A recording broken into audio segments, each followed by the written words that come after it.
내가 가진 것들에 대한 은혜. 자, 11절을 한번 읽어볼까요? 시작. 하나님이 내게 은혜를 베푸셨고 내 소유도 좋고. 네, 여기까지요. 네, 이 야곱이 엄청난 소유를 얻게 되었지만 이 모든 것들은 다 하나님이 내게 베푸신 은혜다라는 거예요. 하나님이. 야곱이 홀홀단신으로 도망자처럼 떠났잖아요. 그런데 20년 후에 많은 것을 거느리고 돌아왔습니다. 야곱의 힘으로 되어진 것이 아니라 하나님이 그 20년 동안에 야곱에게 부어주신 거죠. 그래서 야곱은 그거를 믿었기 때문에 거만하지 않았어요. 그는 납작 엎드렸어요. 납작 엎드려서 그건 단순히 형에게 잘 보이려고 위기를 모면하기 위해 그런 게 아니라 하나님의 은혜였기 때문입니다. 여러분, 크리스찬들은 물질의 개념을 좀 달리할 필요가 있습니다. 여러분, 이런 생각하고 혹시 걱정하고 염려하나요? 내일 내가 부족하면 어떡하지? 내가 내일 없으면 어떡하지? 하면서 앞으로 내가 뭐도 해야 되는데 내가 뭐 결혼도 해야 되고 자식도 낳아야 되고 또 애들도 키워야 되고 하는데 내가 앞으로 물질이 없으면 어떡하지? 하면서 걱정하고 불안해하고 원망하고 부정적인 생각하고 부정적인 말하고, 여러분, 그러면 안 되고요. 우리는 지금까지 지내오면서 하나님이 내게 필요한 것들을 주셨다라는 걸 기억해야 돼요. 내가 지금까지 살아오면서 어려움도 있고 또 위기도 있었지만 그래도 하나님이 계속 내게 필요한 만큼 주셨구나. 그것을 감사해야 한다는 사실입니다. 여러분, 예를 들어서 오늘 여러분들이 점심에 식사를 하셔야 되는데 누군가가 여러분들에게 밥을 100그릇을 갖다 주면은 그게 여러분들에게 필요해요? 아니죠. 여러분들이 필요한 거는 몇 그릇이에요? 한 그릇이에요? 두 그릇인 분들 있을 수 있지만 끼케야 두 그릇, 한 그릇이면 족하다라는 거예요. 100그릇이 있을 필요가 있어요, 없어요? 없잖아요. 여러분, 무슨 말씀을 드리고자 하는 것이냐면요, 우리가 지나오면서 가만히 돌이켜보면은 내가 욕심으로 100그릇이 나는 있어야 되는데 저 사람은 100그릇을 가지고 있는데 이렇게 생각할지 모르지만 하나님은 내게 필요한 그 한 그릇을 빠짐없이 주셨다라는 거예요. 내가 밥 굶지 않게 해주셨다라는 거예요. 내가 학교 다닐 수 있게 해주셨다라는 거예요. 내가 직장 생활할 수 있게 해주셨고, 우리 아이들 뭐 남들처럼 100그릇짜리 교육시키진 않아도 무슨 100그릇짜리 꼭 명품을 입혀야만 되는 건 아니잖아요. 아이들한테 100그릇짜리 신발, 명품 신발 신겨야 되는 건 아니잖아요. 그렇지 않아도 우리 아이들 잘 컸다, 하나님이 필요한 만큼 내게 주셨다, 할렐루야. 이것을 기억하는 것이 크리스찬의 물질관이다 라는 것입니다. 한 예를 들어 볼까요? 제가 14년 동안 홀리위크를 하는데, 홀리위크를 하면은 재정이 많이 필요합니다. 근데 항상 큰 단체들을 보면서 부러워하고 어떤 큰 행사들을 보면 저 사람들 이번에 뭐 광장에서 저 사람들 집회하는데 10억 가지고 한다고? 야, 그 중에 10분의 1만 나한테 주지, 내가 저거보다 더 잘할 수 있는데. 이런 생각할 때가 한두 번이 아니죠. 야, 10분의 1만 나한테 있어도 내가 진짜 잘할 텐데, 이런 생각합니다, 항상. 근데 여러분, 중요한 거는 항상 물질적으로 엄청 이렇게 막 가지고 있었던 적이 단 한 번도 없지만 하나님이 시키신 일, 하나님이 예를 들어서 전국을 다니면서 해라 그래서 전국을 다니면서 할 때, 혹은 서울 광장에서 해라, 서울 광장에서 할 때 어떤 모양으로 하나님이 어떤 미션을 주시든지 그것에 필요한 재정을 하나님이 꼭 채워주셨다라는 거예요. 한 번도 부족해서 못한 적은 없다라는 거예요. 그게 놀라운 거죠. 우리 은정교회를 지금까지 이렇게 많은 공사를 하고 건축을 했잖아요. 우리 교회가 큰 교회는 아니지만 재정적으로 뭐 이렇게 막 부유한 교회가 아님에도 불구하고 항상, 그러니까 제가 이제 하나님이 주신 마음으로 어떠한 일을 벌이게 될 때 많은 분들이 걱정합니다. 목사님, 지금 재정으로 그게 될까요? 될까요? 될까요? 근데 여러분, 한 번도 못한 적이 없이 다 하게 하셨다라는 거예요. 할렐루야. 이게 뭐냐? 하나님의 은혜다라는 거예요. 하나님은 우리에게 필요한 만큼 주시는 하나님이시잖아요.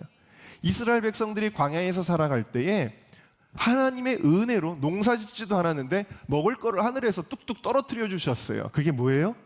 만나잖아요. 근데 어떤 사람은 욕심을 부려가지고 하나님이 거두라고 하신 양보다 더 많이 걷어갑니다. 그럼 그게 어떻게 돼요? 썩어서 없어져 버려요, 그냥. 그러니까 하나님은 나에게 부족함 없이 채워주시는 하나님이시다. 할렐루야. 이것을 깨닫고 감사하는 저와 여러분이 되시기를 주의 이름으로 축원합니다. 그러니까 우리는 염려할 필요가 없는 거예요. 나는 꼭 무슨 대기업의 총수처럼 많이 벌어야 될 필요가 없는 거예요. 우리에게 필요한 건 뭐예요? 하나님을 바라보는 거예요. 마태복음 6장 말씀 우리 같이 읽어보겠습니다. 시작. 그러므로 염려하여 이르기를 무엇을 먹을까, 무엇을 마실까, 무엇을 입을까 하지 말라. 이는 다 이방인들이 구하는 것이라. 너희 하늘 아버지께서 이 모든 것이 너희에게 있어야 할 줄을 아시느니라. 그런즉 너희는 먼저 그의 나라와 그의 의를 구하라. 그리하면 이 모든 것을 너희에게 더하시리라. 할렐루야. 하나님이 내 아버지가 되는 게 중요한 거죠. 왜? 하나님은, 아버지는 자식을 돌보시는 분이시니까. 그래서 여러분, 그 하나님의 은혜에 감사하실, 여러분이 가진 모든 소유에 대하여 하나님이 주셨구나, 내게 필요한 만큼 주셨구나, 감사하시기를 주의 이름으로 축원합니다. 세 번째 같이 읽어보겠습니다. 시작. 지켜주신 은혜. 여러분, 사실 야곱에게 가장 큰 문제는 에서가 죽이려는 거였잖아요. 그런데 하나님이 야복강가의 기도를 들으시고 에서의 마음을 완전히 녹여주셨어요. 그래서 형이 죽이려고 달려오는 게 아니라 눈물을 흘리면서 동생을 끌어안고 목을 어긋맞추고 너무 반가워하고 그 자식들도 축복해주고 그러면서 나랑 함께 가자 막 그렇게 권고하는 이 에서의 모습을 우리가 보게 되어지지요. 여러분, 이것이 얼마나 은혜였는지 몰라서 야곱이 이렇게 표현을 하고 있어요. 10절부터 한번 읽어봅시다. 시작. 야곱이 이르되 그렇지 아니하니이다. 내가 형님의 눈앞에서 은혜를 입었사오면 청하건대 내 손에서 이 예물을 받으소서. 내가 형님의 얼굴을 배운즉 하나님의 얼굴을 본 것 같사오며 형님도 나를 기뻐하심이니. 형님을 보면서, 형님 얼굴 보니까 누구 얼굴 본 것 같다고요? 하나님 얼굴 본 것 같습니다. 그렇게 얘기를 해요.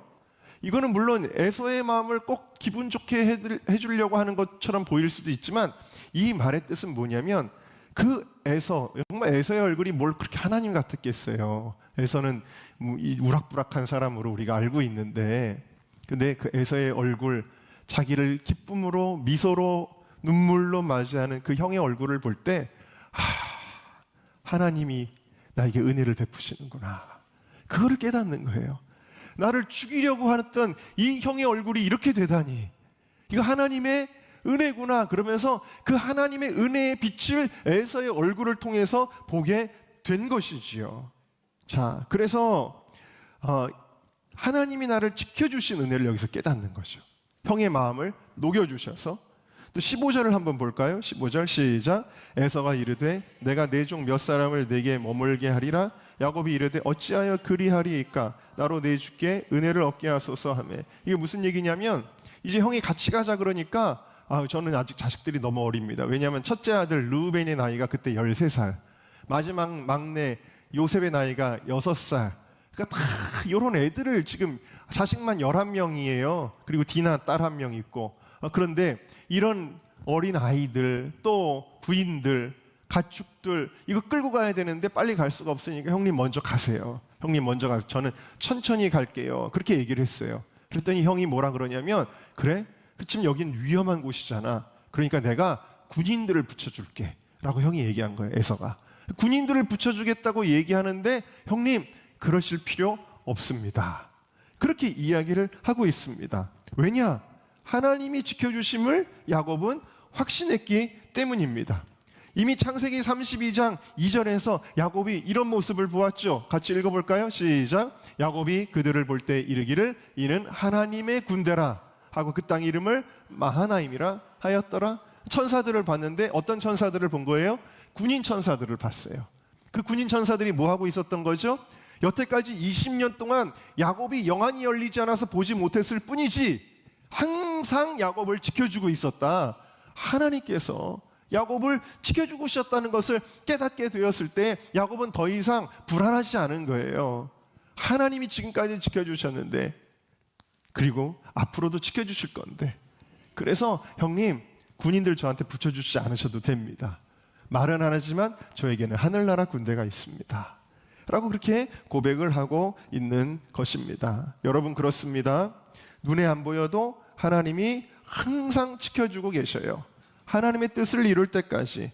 그리고 마침내 이 야곱은 바담 아람에서 돌아올 때까지 지켜주신 그 은혜를 고백할 수밖에 없는데 18절을 같이 읽어보겠습니다. 시작. 야곱이 바단 아람에서부터 평안히 가나안 땅 세겜 성읍에 이르러 그 성읍 장막. 자, 세겜 성은 가나안 땅이에요. 가나안 땅에 드디어 돌아왔다. 이 가나안 땅에 어떻게 돌아왔냐면 여기 샬롬이라는 단어가 쓰였어요. 평안히 돌아왔다. 할렐루야. 하나님이 돌아올 때까지 지켜주셨다.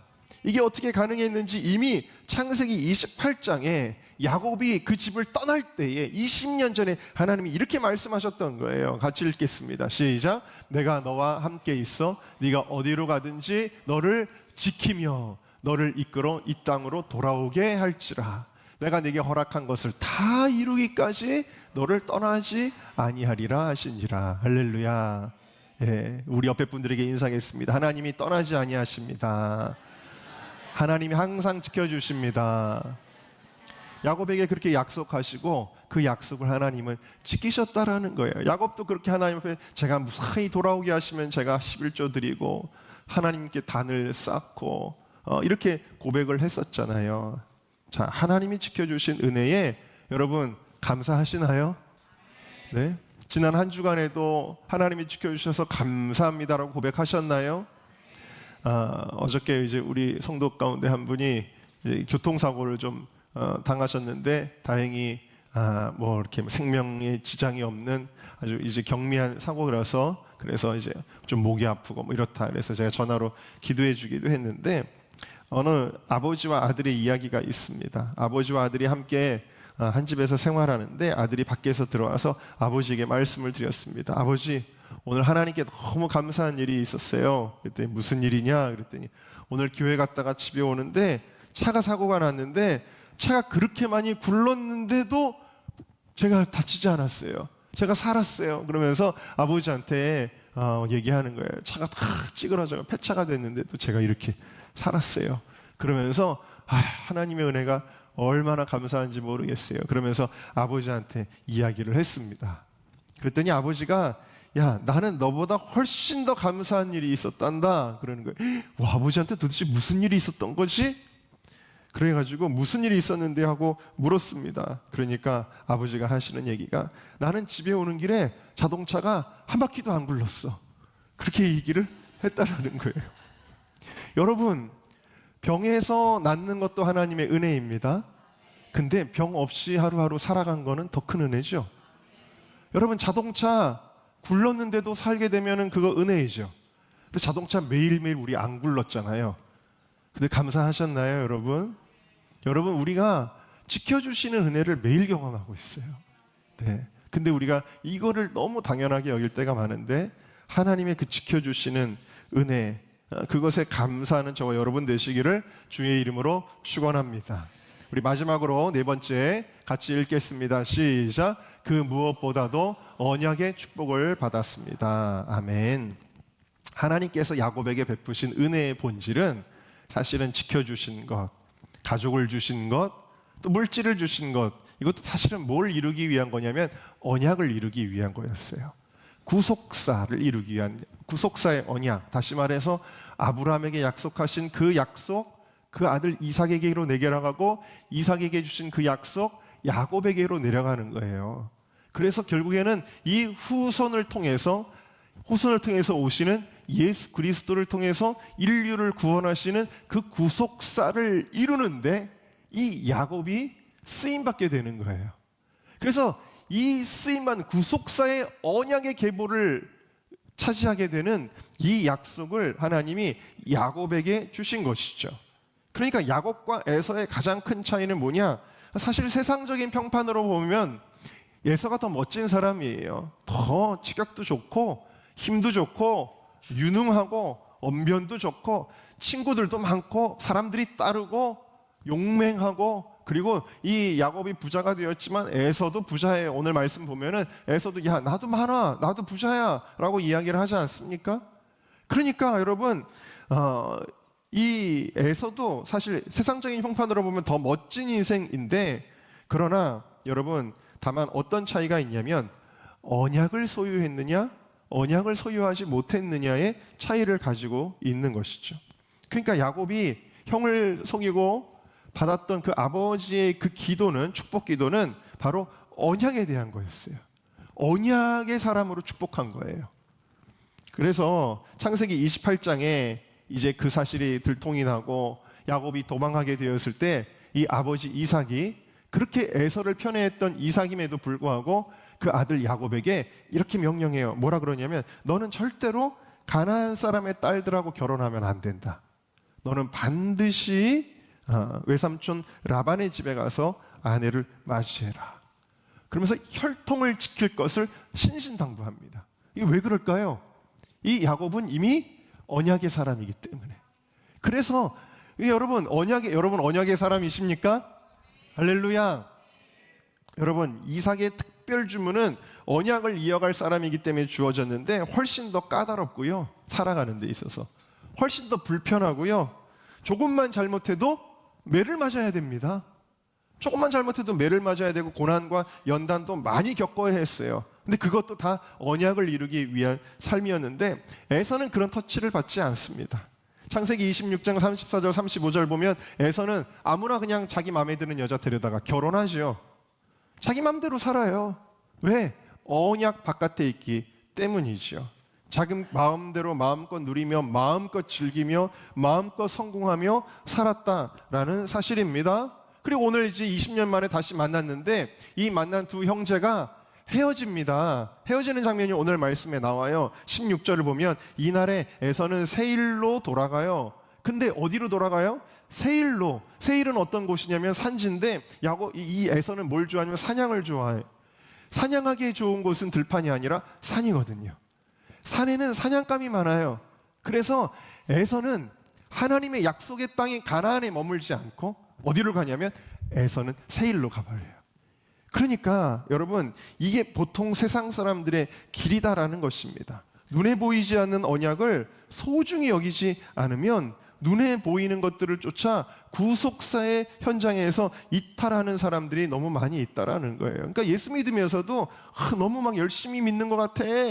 너 뭘 그렇게 살아? 왜 너의 성공을 위해 살지 않아? 너 왜 세상 스펙을 쌓지 않아? 너 왜 아까운 시간을 교회에다 그렇게 다 소비해? 여러분 이런 사람들은요 에서교인이라는 거예요. 에서교인.